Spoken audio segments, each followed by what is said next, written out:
কোরআনের জন্য যদি আমাদের জীবন দিতে হয়, আমরা দিতে প্রস্তুত আছে কিনা? কোরআনের জন্য যদি আমাদের রক্ত দিতে হয়, কোরআনের জন্য যদি আমাদের সংগ্রাম করতে হয়, আমরা প্রস্তুত আছে না নাই?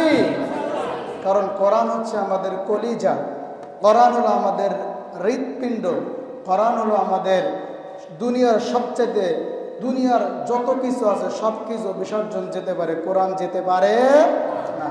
কোরআনের গুরুত্ব কত, ছোট্ট একটা এক্সাম্পল দিয়ে আমি মূল আলোচনায় যাওয়ার ট্রাই করবো ইনশাআল্লাহ।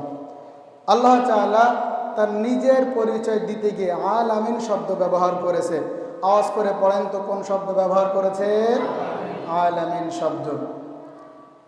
এই আল আমিন শব্দটা আল্লাহ তাআলা কোরআনের জন্য ব্যবহার করেছেন, আবার আল আমিন শব্দটা আল্লাহ তাআলা তার হাবিবের জন্য আল্লাহ ব্যবহার করেছে। সুবহানাল্লাহ বলেন।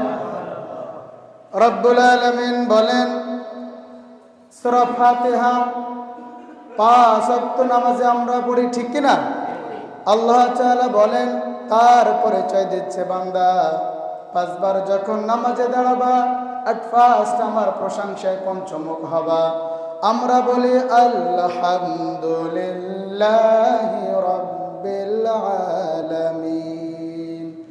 আল্লাহ তাআলার সমস্ত প্রশংসা সেই মালিকের জন্য যিনি আলামিন। আরবিতে আলম মানে এক বচন, একটা জগতের জন্য আরবিতে আলম ব্যবহার করা হয়। আলামিন মানে বহু বচন। আমরা যেমন একটা পৃথিবীতে বসবাস করি, একটা আলম। আল্লাহ তাআলা আলম বলেন না, আল্লাহ তাআলা বলেছে আলামিন, তার মানে বহু জগতের রবকে। দুনিয়াবাসী একটা জগৎ, আসমানবাসী একটা জগৎ, এরকম যত জগৎ আল্লাহ বানিয়েছে প্রত্যেকটা জগতের জন্য রবকে। আওয়াজ করে বলেন রবকে। আল্লাহ তাআলা রব, এজন্য তিনি আলামিন শব্দ ব্যবহার করেছেন। এই আলামিন শব্দটা তার সঙ্গে ব্যবহার করার পরে আল্লাহ তাআলা বিশ্ব নবীর জন্য আলামিন শব্দ ব্যবহার করেছেন। রব্বুল আলামিন বলেন ওয়ামা আরসালনাকা ইল্লা রাহমাতাল লিল আলামিন। আলামিন শব্দ সূরা আম্বিয়ার 107 নম্বর আয়াত। আল্লাহ তাআলা বলেন ও নবী, আমি যত জগতের জন্য রব, আমি যত জগতের জন্য মালিক, তত জগতের জন্য তুমি রহমত। সুবহানাল্লাহ।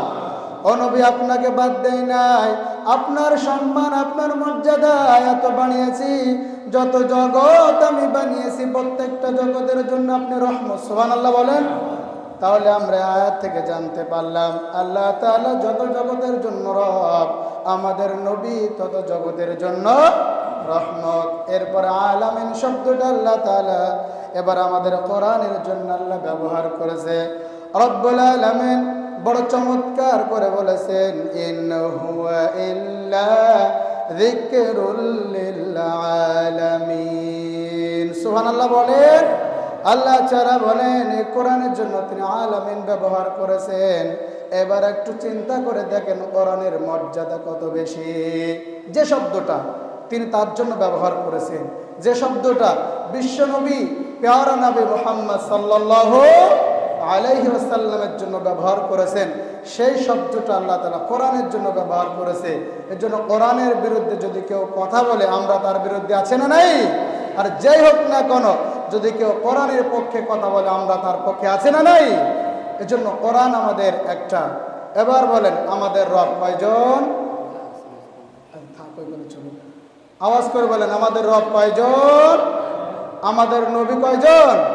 আমাদের কিতাব কয়টি? আল্লাহ এক, রসুল এক, কিতাবও এক। তাহলে আমাদের ভিতরে কেন এত দলাদলি, কেন এত মারামারি, আর কেন এত কাটাকাটি?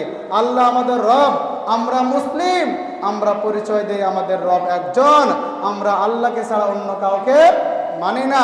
নামাজে আল্লাহর কালাম দিয়ে তেলাওয়াত করি, আল্লাহর নবীকে নবী মানি, আল্লাহর কোরআনকে কোরআন মানি। তাহলে আমাদের ভিতরে এত কেন দলাদলি, এত কেন মারামারি? এটা তো হওয়া উচিত নয়। আমাদের প্রভু এক নবীর উম্মত, জীবন বিধান ওই শিবানী ঠিক কিনা বলেন? তবে কেন এখনো হে মুসলমান এক হও